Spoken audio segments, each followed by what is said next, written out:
नमस्कार. श्री स्वामी समर्थ सगळ्यांना. आज आपण दिवसभर श्री स्वामी समर्थ म्हणतच असतो. तर श्री स्वामी समर्थ म्हणजे काय तुम्हाला माहिती आहे का? तर श्री म्हणजे श्रीपाद विराजित सद्गुरु भगवान दत्तात्रय स्वामी महाराज.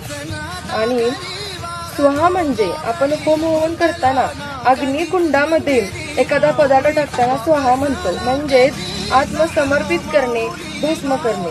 आणि मी म्हणजे माझा अहंकार, अहंभाव, अज्ञान आणि वृत्तीची. आणि समर्थ म्हणजे हे संसार रूपी भवसागर माझ्यामधील स्वयंभू शिवत्व जागृत करा. म्हणजेच श्री स्वामी समर्थ म्हणजे हे श्रीपाद विराजित सद्गुरु भगवान दत्तात्रय कृपेने माझ्यामधील अहंकार, अज्ञान भस्म करून माझ्यामध्ये स्वयंभू शिवत्व जागृत करा. तर परत एकदा श्री स्वामी समर्थ सगळ्यांना.